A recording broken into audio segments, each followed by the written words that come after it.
ನಮಸ್ಕಾರ ಸ್ನೇಹಿತರೆ, ನಾವಿಲ್ಲಿ ನೋಡ್ತಾ ಇರೋ ಕೃತಿ Polonius advice to his son, ಬರೆದವರು ವಿಲಿಯಂ ಶೇಕ್ಸ್ಪಿಯರ್. ನೀವಿನ್ನೂ ನಮ್ಮ ಚಾನಲ್ ಸಬ್ಸ್ಕ್ರೈಬ್ ಮಾಡಲಿಲ್ಲ ಅಂದರೆ ದಯವಿಟ್ಟು ಚಾನಲ್ ಸಬ್ಸ್ಕ್ರೈಬ್ ಮಾಡೋದನ್ನು ಮರಿಬೇಡಿ. ಕೃತಿಯ ಆರಂಭಕ್ಕೆ ಮೊದಲು ಕೃತಿಕಾರರಾದ ವಿಲಿಯಂ ಶೇಕ್ಸ್ಪಿಯರ್ ಅವರ ಕುರಿತು ನೋಡೋಣ. ವಿಲಿಯಂ ಶೇಕ್ಸ್ಪಿಯರ್ ಅವರು 1564ರಿಂದ 1616 ತನಕ ಬದುಕಿದ್ದರು. He was an English playwright, poet and actor, widely regarded as the greatest writer in English. English ಸಾಹಿತ್ಯದಲ್ಲಿ ಬಹಳ ಪ್ರಸಿದ್ಧಿಯನ್ನು ಪಡೆದ ಒಬ್ಬ ಕವಿಯಾಗಿದ್ದಾರೆ. ಹಾಗೆಯೇ ಪ್ಲೇರೈಟ್, ಪೋಯೆಟ್ ಆ್ಯಂಡ್ ಆ್ಯಕ್ಟರ್.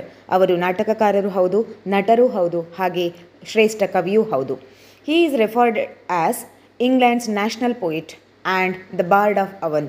ಅವರನ್ನು ಇಂಗ್ಲೆಂಡ್ನ ನ್ಯಾಷನಲ್ ಪೋಯೆಟ್ ಎಂದು ಕರೆಯಲಾಗಿತ್ತು. ಹಾಗೆಯೇ ಬಾರ್ಡ್ ಆಫ್ ಅವನ್ ಅನ್ನುವ ಬಿರುದು ಕೂಡ ಇತ್ತು.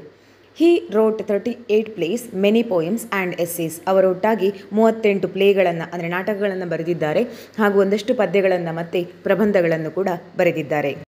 ನಮ್ಮೆಲ್ಲರನ್ನು ನಮ್ಮ ಹೆತ್ತವರು ನಮ್ಮ ವಿದ್ಯಾರ್ಥಿ ದೆಸೆಯಲ್ಲಿ ಹೇಗೆ ನೋಡಿಕೊಂಡಿದ್ದರು? ಅವರು ನಮಗೇನಾದರೂ ಸಲಹೆ ಸಜೆಷನ್ಸನ್ನು ಕೊಟ್ಟಿದ್ರಾ? ಅವರು ಏನು ಹೇಳಿದ್ದರು ನಿಮಗೆ? ಮುಖ್ಯವಾಗಿ ಚೆನ್ನಾಗಿ ಸ್ಟಡಿ ಮಾಡು ಅಂತ ಹೇಳಿರ್ತಾರೆ.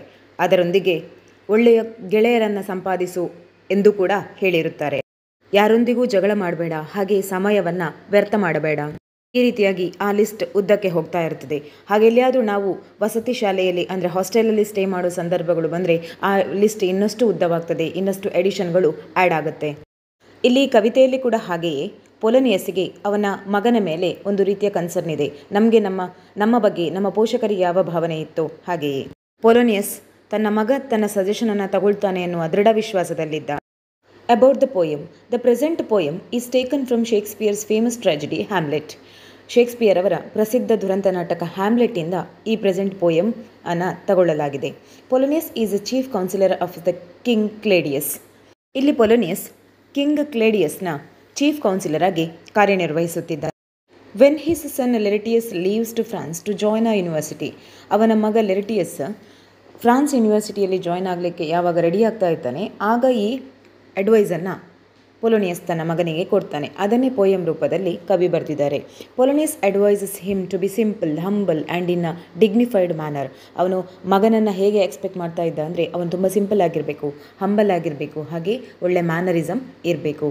And bids him giving his blessings. ಅದರೊಟ್ಟಿಗೆ ತಂದೆಯಾದವ ಅಂದರೆ ಹೆತ್ತವರು ತನ್ನ ಮಕ್ಕಳಿಗೆ ವಿಶ್ ಮಾಡುವ ಹಾಗೆ ಇವನು ಕೂಡ ಅವನಿಗೆ ಬ್ಲೆಸ್ಸಿಂಗ್ಸ್ ಮಾಡ್ತಾನೆ. ಪೋಯಮ್ ಹೀಗಿದೆ: there are my blessing with the and these few percepts in the memory. See thou character, give thy thoughts no tongue, nor any unproportioned thought his act. There my blessing with thee. ಇಲ್ಲಿ Polonius ತನ್ನ ಮಗ ಲೆರಿಟಸ್ಗೆ ಹೇಳ್ತಾನೆ, ನನ್ನ blessings ಯಾವತ್ತೂ ನಿನ್ನ ಜೊತೆ ಇರ್ತದೆ. And these few precepts in thy memory. ಅಂದರೆ ಅವನು ತನ್ನ ಮಗನಿಗೆ ಕೆಲವೊಂದು ಒಳ್ಳೆಯ ಮೆಮೊರಿಗಳನ್ನು ಅವನ ಮನಸ್ಸಲ್ಲಿ ಇನ್ನೂ ಹಾಗೆ ಇಟ್ಕೊಳ್ಳಿಕ್ಕೆ ಹೇಳ್ತಾನೆ. See thou character, give thy thoughts no tongue, nor any unproportioned thought his act. ತಂದೆ ಮಗನಿಗೆ ಒಳ್ಳೆಯ ಗುಣನಡತೆಗಳನ್ನು ಹೊಂದಿಸಿಕೊಳ್ಳಲು ಹೇಳುತ್ತಾನೆ. ಅವನಿಗೆ ಒಳ್ಳೆ ಕಾಂಡಕ್ಟ್ ಇರಬೇಕು, ಅದರೊಂದಿಗೆ ಅವನ ಮನಸ್ಸಿನಲ್ಲಿರುವ ಏನು ಐಡಿಯಾಸ್ ಇರುತ್ತೆ ಅದನ್ನು ಅವನೊಳಗೆ ಇಟ್ಕೊಳ್ಬೇಕು. ಅದನ್ನು ಯಾವುದೇ ಕಾರಣಕ್ಕೂ ನನ್ನ ಐಡಿಯಾಲಜಿ ಹೀಗಿದೆ, ನನ್ನ ಸಿದ್ಧಾಂತಗಳು ಹೀಗಿದೆ ಅಂತ ಎಕ್ಸ್ಪ್ರೆಸ್ ಮಾಡುವ ಅಗತ್ಯ ಇಲ್ಲ ಅಂತ ಹೇಳ್ತಾನೆ.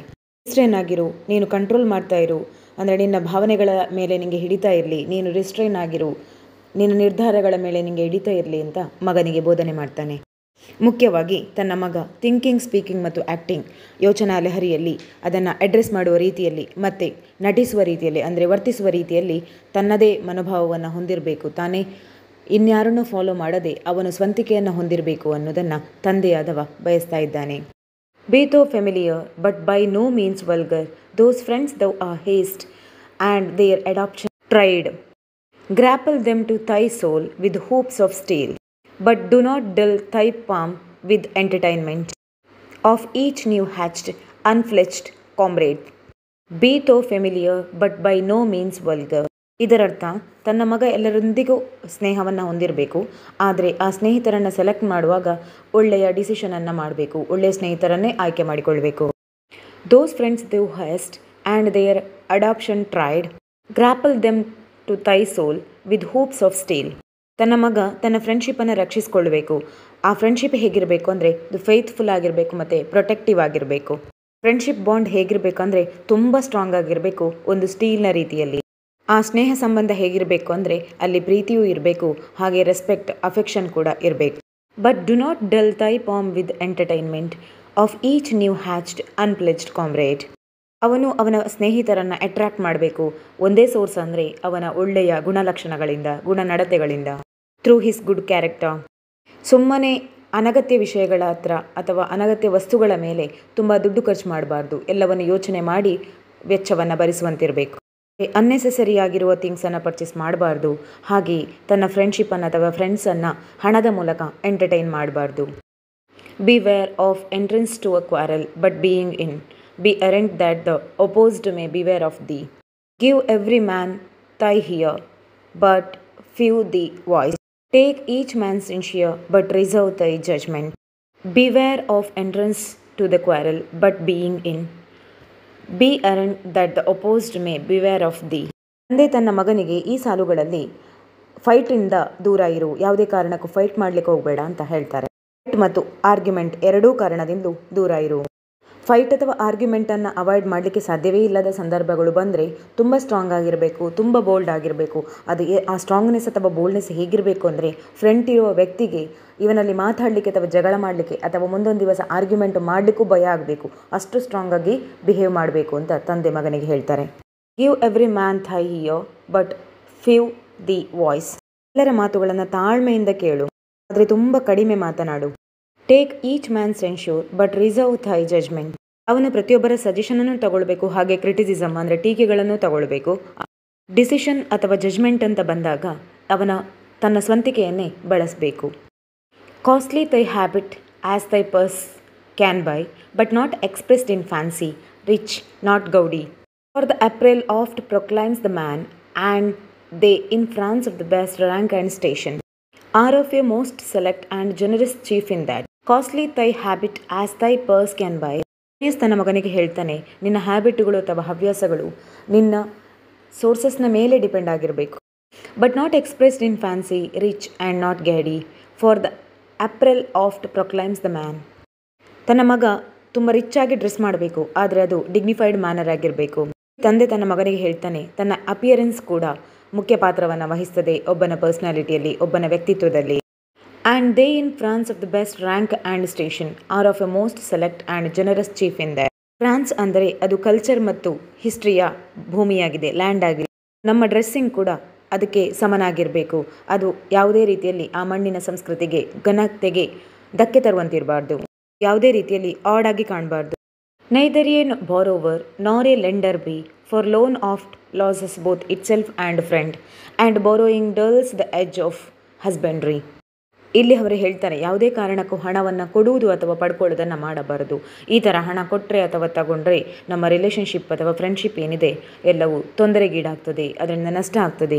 ಬೇರೆಯವರಿಂದ ಹಣ ತಗೊಳ್ಳೋದು ಕೂಡ ಹಾಗೆಯೇ ನಮ್ಮ ರಿಸೋರ್ಸಸ್, ನಮ್ಮಲ್ಲಿರುವ ಸಂಪತ್ತುಗಳನ್ನೆಲ್ಲ ತನ್ನಿಂತಾನೇ ನಾಶ ಮಾಡಿದಂತೆ ಆಗುತ್ತದೆ. ತಂದೆ ಪೊಲೋನಿಯಸ್ ತನ್ನ ಮಗನಿಗೆ ಹೇಳ್ತಾ ಇದ್ದಾನೆ, ಯಾವುದೇ ಕಾರಣಕ್ಕೂ ಯಾರಿಗೂ ಹಣ ಕೊಡಬೇಡ ಹಾಗೂ ಯಾರಿಂದಲೂ ಹಣ ತಗೊಳ್ಬೇಡ. ಇಂದ ಹಣ ಕೂಡ ಲಾಸ್ ಆಗ್ತದೆ, ಅದರೊಂದಿಗೆ ಸ್ನೇಹ ಸಂಬಂಧ ಕೂಡ. This above all to thin ourself own self to be true, and it must follow as the night the day. Thou canst not then be false to any man. Farewell, my blessing season this in thee. This above all to thin own self be true. ನಮ್ಮೊಳಗೆ ಸತ್ಯನಿಷ್ಠರಾಗಿರೋದು ಅಂದರೆ truthful ಆಗಿರೋದು ಎಲ್ಲದಕ್ಕಿಂತ ಬಹಳ ಮುಖ್ಯ ಪಾತ್ರವನ್ನು ವಹಿಸ್ತದೆ. ಅಂದರೆ ಪ್ರಾಮಾಣಿಕತೆಯೇ best policy, ಅಂದರೆ honesty is the best policy. ತಂದೆ ತನ್ನದ ಮಗನಿಗೆ ಹೇಳ್ತಾನೆ, ನೀನು ಹಾನೆಸ್ಟ್ ಆಗಿರಬೇಕು, ಹಾಗೆ ನಿನ್ನ ಒಳಗೆ ನೀನು ಸತ್ಯವಂತನಾಗಿರಬೇಕು. ಬಹಳ ಮುಖ್ಯವಾಗಿರೋದು ಕ್ಯಾರೆಕ್ಟರ್. ಪ್ರತಿಯೊಬ್ಬರ ಜೀವನದಲ್ಲೂ ಕ್ಯಾರೆಕ್ಟರ್ ಅನ್ನೋದು ತುಂಬ ಪ್ರಭಾವಶಾಲಿಯಾಗಿ ಕೆಲಸ ಮಾಡ್ತದೆ. ನಾವು ನಮ್ಮೊಳಗೆ ಸತ್ಯವಂತರಾಗಿದ್ದರೆ ಸಮಾಜಕ್ಕೂ ನಾವು ಸತ್ಯವಂತರಂತೆ ಕಾಣುತ್ತೇವೆ. Thou canst not then be false to any man. Farewell, my blessing season this in thee. ನಾವು ನಮ್ಮೊಳಗೆ ಸತ್ಯವಂತರಾದಾಗ ಇನ್ನೊಬ್ಬರ ದೃಷ್ಟಿಯಲ್ಲಿ ಕೆಟ್ಟವರಾಗಿ ಕಾಣೋದಿಲ್ಲ. ಪೊಲೋನಿಯಸ್ ತನ್ನ ಮಗನನ್ನು ಬೀಳ್ಕೊಡುತ್ತಾನೆ, ಫೇರ್ವೆಲ್ ಮಾಡ್ತಾನೆ ಮತ್ತು ನನ್ನ ಬ್ಲೆಸ್ಸಿಂಗ್ ಯಾವತ್ತೂ ನಿನ್ನ ಜೊತೆ ಇರ್ತದೆ ಅಂತ ಹಾರೈಸ್ತಾನೆ. ಇನ್ನೊಮ್ಮೆ ಒಟ್ಟು ಸಮ್ಮರಿಯನ್ನು ನೋಡೋಣ. ಇಲ್ಲಿ ಪೊಲೋನಿಯಸ್ ತನ್ನ ಮಗ ಲೆರ್ಟಿಸ್ಗೆ ಅವನು ಫ್ರಾನ್ಸಿಗೆ ಹೈಯರ್ ಎಜುಕೇಷನಿಗೆ ಹೋಗಬೇಕಾದ್ರೆ ಕೆಲವೊಂದಷ್ಟು ಟಿಪ್ಸ್ಗಳನ್ನು ಅಥವಾ ಸಲಹೆ ಸೂಚನೆಗಳನ್ನು ಒಬ್ಬ ತಂದೆಯಾಗಿ ತನ್ನ ಮಗನಿಗೆ ಶುಭ ಹಾರೈಕೆಗಳನ್ನು ಮಾಡ್ತಾನೆ. ಅದು ಏನೆಲ್ಲ ಒಳಗೊಂಡಿತ್ತು ಇನ್ನೊಂದು ಸಲ ನೋಡೋಣ. ತಂದೆ ಹೇಳ್ತಾನೆ, ಹ್ಯಾವ್ ಗುಡ್ ಕ್ಯಾರೆಕ್ಟರ್, ಒಳ್ಳೆಯ ಕ್ಯಾರೆಕ್ಟರನ್ನು ಒಳಗೊಂಡಿರು. Think, speak and act wisely, ನೀನು ಮಾತನಾಡುವ ಮುಂಚೆ, ಯೋಚನೆ ಮಾಡುವ ಮುಂಚೆ, ಹಾಗೆ ವರ್ತಿಸುವ ಮೊದಲು ಯೋಚನೆ ಮಾಡು. B friendly but choose friends wisely, ನೀನು ಎಲ್ಲರ ಜೊತೆ ಫ್ರೆಂಡ್ಸ್ ಆಗಿರು, ಆದರೆ ನಿನ್ನ ಕ್ಲೋಸ್ ಸರ್ಕಲನ್ನು ಯಾವತ್ತೂ ಸತ್ಯವಂತರನ್ನು, ತುಂಬ ನಂಬಿಕಸ್ಥರನ್ನೇ ಕ್ಲೋಸ್ ಸರ್ಕಲಲ್ಲಿ ಇಟ್ಕೋ. ಯಾರು ಮೋಸ ಮಾಡುವವರನ್ನು ಫ್ರೆಂಡ್ಸನ್ನಾಗಿ ಇಟ್ಕೊಳ್ಬೇಡ. Hold friends with love and affection, not with money, ಯಾವುದೇ ಕಾರಣಕ್ಕೂ ಫ್ರೆಂಡ್ಸಿನ ಮಧ್ಯೆ ಮನಿಯ ವಿಷಯವನ್ನು ತರಬೇಡ. ಯಾರಿಗೂ ಹಣ ಕೊಡಬೇಡ ಮತ್ತು ಯಾರಿಂದಲೂ ಹಣ ತಗೊಳ್ಬೇಡ. ನೀನು ಜಸ್ಟ್ ಎಲ್ಲರನ್ನ ಪ್ರೀತಿಸು, ಆ ಅಫೆಕ್ಷನನ್ನು ಎಲ್ಲರೊಂದಿಗೆ ಇಟ್ಟುಕೋ. Not to fight but be bold once entered, ನೀನು ಯಾವುದೇ ಕಾರಣಕ್ಕೂ ಇನ್ನೊಬ್ಬರ ಜೊತೆ ಫೈಟ್ ಮಾಡಬೇಡ. ಅಂತ ಫೈಟ್ ಮಾಡುವ ಸಿಚುವೇಶನ್ ಬಂದರೆ, ಸಾಧ್ಯವೇ ಇಲ್ಲ ಫೈಟ್ ಮಾಡದೇ ಇರಲಿಕ್ಕೆ ಅಂತ ಇದ್ದರೆ, ಆ ಸನ್ನಿವೇಶದಲ್ಲಿ ತುಂಬ ಬೋಲ್ಡ್ ಆಗಿರು, ಸ್ಟ್ರಾಂಗ್ ಆಗಿ ಆನ್ಸರ್ ಕೊಡು, ಸ್ಟ್ರಾಂಗ್ ಆಗಿ ಪರಿಸ್ಥಿತಿಯನ್ನು ಎದುರಿಸು. Listen more and speak less, ತುಂಬ ಮಾತುಗಳನ್ನು ಕೇಳ್ತಾ ಹೋಗು, ಆದರೆ ನೀನು ಮಾತಾಡುವಾಗ ಕಡಿಮೆ ಮಾತಾಡು. ಸ್ಪೆಂಡ್ ಅಕಾರ್ಡಿಂಗ್ ಟು ಪರ್ಸ್, ನಿನ್ನಲ್ಲಿ ಎಷ್ಟು ಸಾಮರ್ಥ್ಯ ಇದೆಯೋ ಅಷ್ಟನ್ನೇ ಕೊಳ್ಳುವಿಕೆಯ ಶಕ್ತಿಯನ್ನಾಗಿ ಮಾಡಿಕೋ. ಅಗತ್ಯಕ್ಕಿಂತ ಜಾಸ್ತಿ ಖರ್ಚು ಮಾಡಬೇಡ. Dress fancy but not odd, ತುಂಬ ರಿಚ್ಚಾಗಿ ಡ್ರೆಸ್ ಮಾಡು, ಬಟ್ ಅದು ಆಡ್ ಆಗಿ ಕಾಣುವಂತೆ ಇರಬಾರ್ದು. ಯಾಕಂದರೆ ಫ್ರಾನ್ಸ್ ಅನ್ನೋದು ಒಂದು ಕಲ್ಚರಲಿ ತುಂಬ ರಿಚ್ ಆಗಿರೋ ಲ್ಯಾಂಡ್. ಆ ಲ್ಯಾಂಡಿಗೆ ನೀನು ಸುಟೇಬಲ್ ಆಗಿರುವಂಥ ಡ್ರೆಸ್ಸನ್ನೇ ಹಾಕ್ಕೊಳ್ಬೇಕು. ಮತ್ತು ನಿನ್ನ ಡ್ರೆಸ್ ಸೆನ್ಸ್ ನಿನ್ನ ಅಪಿಯರೆನ್ಸನ್ನು, ನಿನ್ನ ಪರ್ಸ್ನಾಲಿಟಿಯನ್ನು ರೆಪ್ರೆಸೆಂಟ್ ಮಾಡುತ್ತದೆ. ನೈದರ್ ಬೋರೋ ನಾರ್ ಲೆಂಡ್, ಯಾರೊಂದಿಗೂ ಹಣ ತಗೊಳ್ಬೇಡ ಮತ್ತು ಯಾರಿಗೂ ಕೊಡಬೇಡ. ಇದರಿಂದ ತೊಂದರೆಗಳೇ ಜಾಸ್ತಿ. ನಿನ್ನ ಫ್ರೆಂಡ್ಶಿಪ್ಪನ್ನು, ನಿನ್ನ ರಿಲೇಷನ್ಶಿಪ್ಪನ್ನು ನೀನು ಡಿಸ್ಟ್ರಾಯ್ ಮಾಡ್ಕೊಳ್ತಿ. ಟ್ರೂ ಟು ಹಿಮ್ಸೆಲ್ಫ್, ಎಲ್ಲದಕ್ಕಿಂತ ಮುಖ್ಯವಾಗಿ ನೀನು ನಿನ್ನ ಬಗ್ಗೆ ಸತ್ಯವಂತನಾಗಿ, ನಿನ್ನ ಕುರಿತು ನಿನಗೆ ನಂಬಿಕೆ, ಶ್ರದ್ಧೆ, ಗೌರವ ಇರಬೇಕು. ನೀನು ಫೇಕ್ ವ್ಯಕ್ತಿ ಆಗಿದ್ದುಕೊಂಡು ಹೊರಗಿಂದ ನಿನ್ನನ್ನು ಇನ್ನೊಬ್ಬರು ಗೌರವಿಸಬೇಕು ಅನ್ನೋದನ್ನು ನೀನು ಎಕ್ಸ್ಪೆಕ್ಟ್ ಮಾಡಬೇಡ. ಕೊನೆಯದಾಗಿ, ತಂದೆಯಾಗಿ ನನ್ನ ಬ್ಲೆಸ್ಸಿಂಗ್ಸ್ ಯಾವತ್ತೂ ನಿನ್ನ ಜೊತೆ ಇರ್ತದೆ ಅಂತ ಹೇಳೋದ್ರೊಂದಿಗೆ ಈ ಕವಿತೆ ಕೊನೆಗೊಳ್ಳುತ್ತದೆ. ಈ ಕವಿತೆಯ ಕನ್ನಡ ವಿವರಣೆ ನಿಮಗೆ ಇಷ್ಟ ಆಗಿದೆ ಅಂದ್ಕೊಳ್ತೇನೆ. ಇಷ್ಟ ಆದರೆ ಲೈಕ್ ಮಾಡಿ, ಚಾನಲ್ ಸಬ್ಸ್ಕ್ರೈಬ್ ಮಾಡಿ. ಹಾಗೆ ಯೂಸ್ಫುಲ್ ಅಥವಾ ಅರ್ಥ ಆಗಿದೆ ಅಂತ ಅನಿಸಿದರೆ ದಯವಿಟ್ಟು ಕಮೆಂಟ್ ಬಾಕ್ಸಲ್ಲಿ ಕಮೆಂಟ್ ಮಾಡಿ ತಿಳಿಸಿ. ವಂದನೆಗಳು.